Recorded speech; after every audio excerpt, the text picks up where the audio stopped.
Assalamualaikum warahmatullahi wabarakatuh. Perkenalkan, nama saya Nelvi Teresia.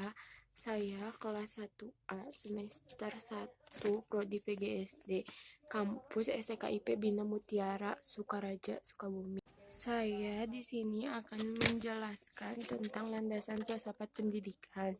Landasan pada KBBI memiliki istilah landasan yang diartikan sebagai alas, dasar atau tumpuan.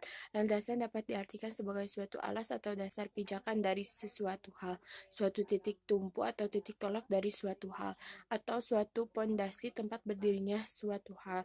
Berdasarkan sifat wujudnya, terdapat dua jenis landasan, yaitu landasan yang bersifat material dan bersifat konseptual. Sedangkan landasan pendidikan tergolong ke dalam jenis landasan yang bersifat konseptual.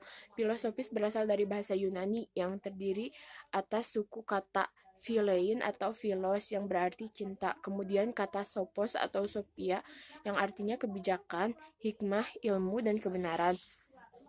Landasan filosofis pendidikan adalah asumsi filosofis yang dijadikan titik tolak dalam rangka studi dan praktek pendidikan. Secara makna, filsafat dimaknai sebagai suatu pengetahuan yang mencoba untuk memahami hakikat segala sesuatu untuk mencapai kebenaran atau kebijaksanaan. Menurut Gandhi, TW, tahun 2011 ada 9 jenis aliran filosofis pendidikan, yaitu 1. Filsafat pendidikan idealisme, suatu aliran yang mengagungkan jiwa. Aliran ini berpendapat bahwa objek pengetahuan yang sebenarnya adalah ide. Ide-ide itu ada sebelum keberadaan sesuatu yang lain, dan ide-ide merupakan dasar dari keadaan sesuatu. 2. Filsafat pendidikan realisme, aliran filsafat yang memandang bahwa dunia materi di luar kesadaran ada sebagai suatu yang nyata dan penting untuk dikenal dengan mempergunakan kemampuan intelektual yang dimiliki manusia. 3. Filsafat pendidikan pragmatisme, suatu sikap hidup, suatu metode, dan suatu filsafat yang digunakan dalam mempertimbangkan nilai sesuatu ide dan kebenaran sesuatu keyakinan secara praktis. 4. Filsafat pendidikan eksistensialisme, untuk mendorong setiap individu agar mampu mengembangkan semua potensinya untuk pemenuhan diri. 5.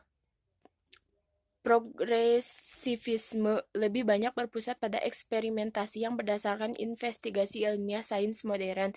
6. Landasan filsafat esensialisme, berpijak pada pendidikan yang penuh fleksibilitas, terbuka pada perubahan, toleran, dan tidak ada terkait dengan doktrin tertentu. 7. Perennialisme, membantu peserta didik menyiapkan dan menginternalisasikan nilai-nilai kebenaran yang abadi agar mencapai kebijakan dan kebaikan dalam hidup. Jenis aliran filosofis pendidikan yang ke-8 yaitu rekonstrusionisme. Pendidikan perlu merombak tata susunan lama dan menyusun tata kehidupan yang baru.